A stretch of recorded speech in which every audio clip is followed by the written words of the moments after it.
Pada bulan Februari tahun 2012, dunia dikejutkan dengan penemuan sebuah kitab kuno di Turki. Kitab ini dikenal sebagai Injil Barnabas, sebuah teks berusia sekitar 1.500 tahun yang ditulis di atas kulit hewan dengan tinta emas, serta menggunakan bahasa Aramaik, bahasa yang diyakini digunakan oleh Yesus atau Nabi Isa alaihi salam dalam kehidupan sehari-hari. Penemuan ini mengundang banyak perdebatan, karena isi dari Injil Barnabas sangat berbeda dari ajaran Kristen yang umum dikenal saat ini. Dalam kitab ini, disebutkan dengan jelas bahwa Yesus atau Nabi Isa alaihi salam bukanlah anak Tuhan, melainkan seorang nabi dan utusan Allah Ta'ala. Selain itu, kitab ini juga memprediksi kedatangan Nabi Muhammad SAW sebagai penerus risalah kenabian di muka bumi, dan juga sebagai penutup para nabi dan rasul. Dalam video kali ini, kita akan mendalami isi dan kandungan Injil Barnabas yang sering menjadi diskusi dan diperdebatkan secara lebih mendalam. Berikut ulasan selengkapnya. Penulis kitab Injil ini bernama Barnabas. Barnabas memiliki nama asli Yusuf yang berasal dari Siprus.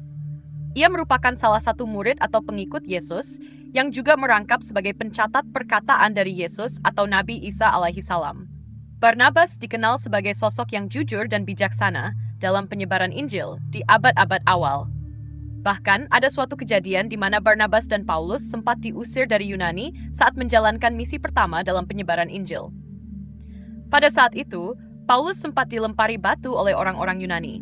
Namun, mereka tidak berani melempar batu kepada Barnabas karena wajah dan sikapnya yang tampak bijaksana serta jujur. Barnabas berkelana ke seluruh Palestina, dari Damaskus ke Kaisarea, dari Filipi ke Sinai, untuk menyampaikan Injil kepada masyarakat. Beliau juga dikisahkan sering berkelana bersama Paulus dalam misi penginjilan. Namun, seiring berjalannya waktu, keduanya bersilang pendapat karena perbedaan teologi mengenai ketuhanan Yesus atau Nabi Isa alaihissalam.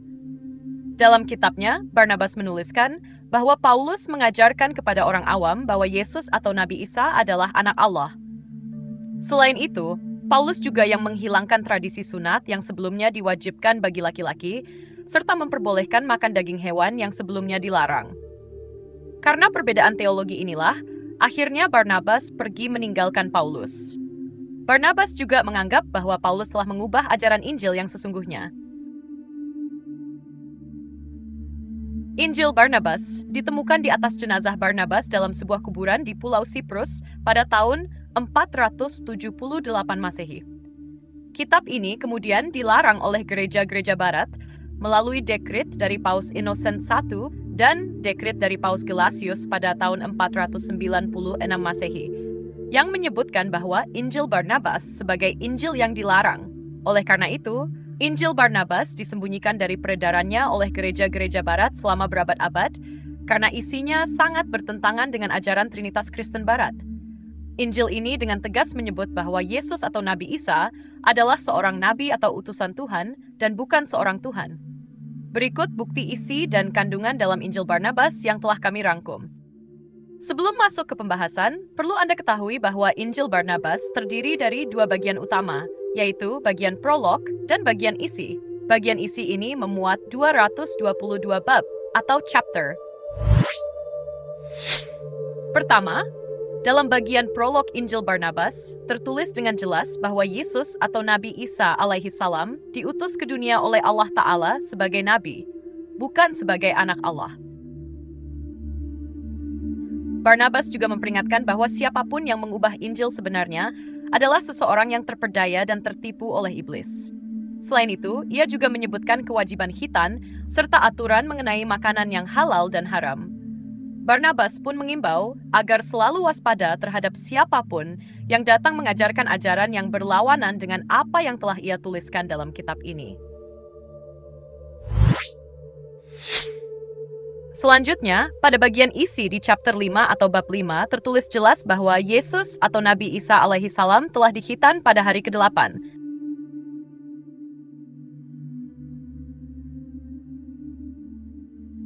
Pada chapter 10 atau bab 10, Yesus menceritakan kepada Barnabas bahwa ia menerima kitab Injil di usia 30 tahun di sebuah bukit yang dikelilingi pohon zaitun, yang diantarkan oleh malaikat Jibril. Yesus juga mengakui bahwa dia merupakan nabi yang diutus Allah Ta'ala untuk Bani Israel.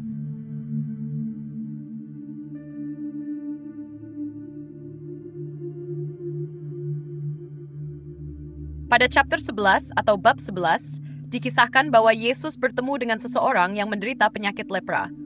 Orang tersebut meminta kepada Yesus agar disembuhkan dan menyebutnya sebagai Tuhan. Yesus kemudian menasihatinya dengan berkata, "Berdoalah kepada Allah yang telah menciptakan engkau, maka Ia akan memberikan kesembuhan kepadamu. Sebab aku ini manusia, sama seperti engkau." Setelah itu, orang tersebut pun sembuh dan menyampaikan kepada masyarakat Israel bahwa Yesus adalah nabi dan utusan Allah Ta'ala.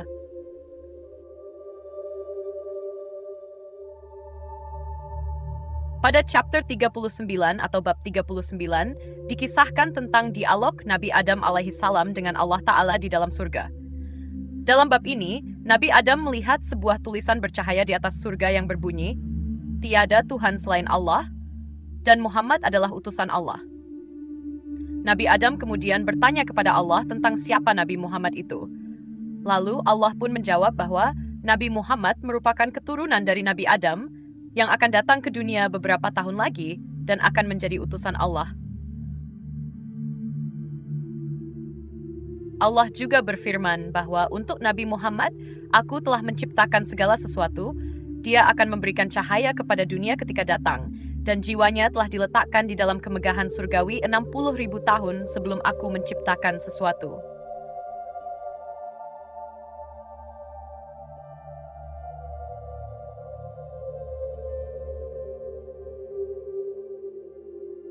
Pada chapter 41 atau bab 41, dikisahkan tentang pengusiran Nabi Adam dan Ibu Hawa dari surga. Dalam peristiwa tersebut, Nabi Adam bersama Ibu Hawa sempat melihat sebuah tulisan di atas pintu surga yang berbunyi, "Tiada Tuhan selain Allah, dan Muhammad adalah Rasul Allah."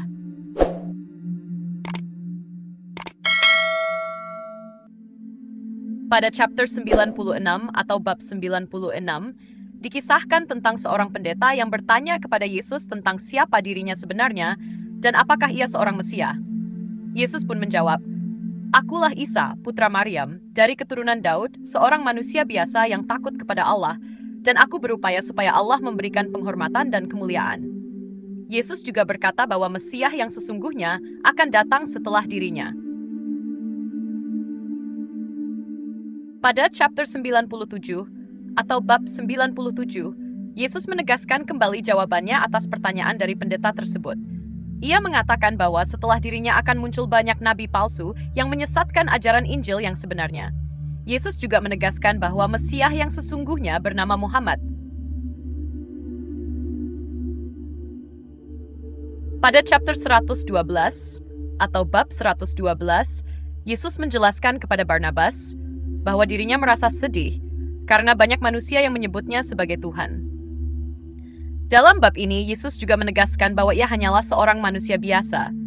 Yesus kemudian bercerita kepada Barnabas bahwa ia akan dikhianati oleh salah seorang muridnya. Ia juga mengatakan bahwa saat peristiwa penyaliban, dirinya akan digantikan oleh murid tersebut. Hal ini terjadi karena Yesus akan diangkat oleh Allah Ta'ala, sementara salah seorang muridnya akan diubah oleh Allah Ta'ala hingga menyerupai dirinya. Yesus juga berkata bahwa kelak yang akan membersihkan namanya dari segala fitnah adalah seorang utusan Allah yang bernama Muhammad.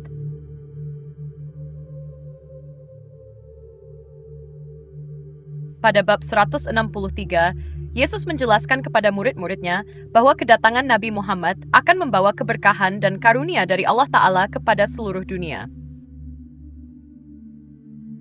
Pada bab 214 hingga bab 217, dijelaskan secara gamblang tentang apa yang sebenarnya terjadi saat peristiwa penyaliban.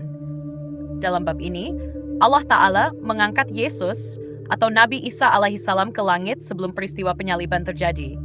Allah pun mengubah wajah dan tubuh Yudas Iskariot sehingga menyerupai Yesus atau Nabi Isa alaihissalam. Dengan demikian, sesungguhnya yang disalibkan bukanlah Yesus atau Nabi Isa alaihissalam, melainkan Yudas Iskariot, murid yang mengkhianatinya demi 30 keping emas.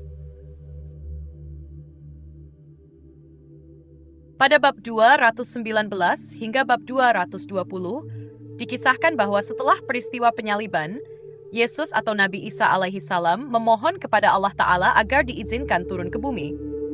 Tujuan permohonannya adalah untuk menemui ibunya, Siti Maryam, demi menyampaikan kabar bahwa ia sesungguhnya tidak mati, melainkan telah diangkat oleh Allah Ta'ala ke langit saat peristiwa penyaliban terjadi.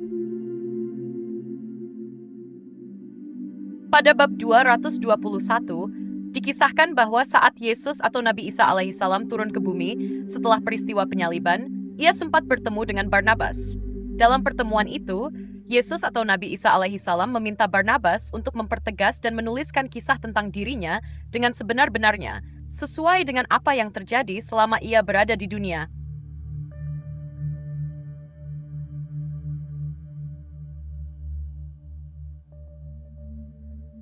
Bab 222 merupakan bab penutup.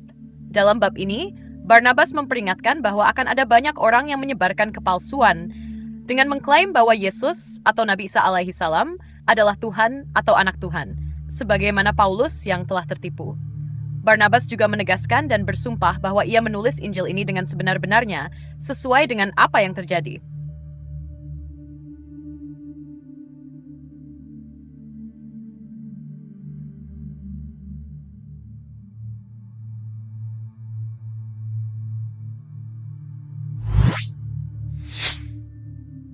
Dari isi dan prolog yang terdapat dalam Injil Barnabas, dapat disimpulkan bahwa kitab ini secara konsisten menegaskan ajaran tauhid dan menolak konsep ketuhanan Yesus atau Nabi Isa alaihissalam.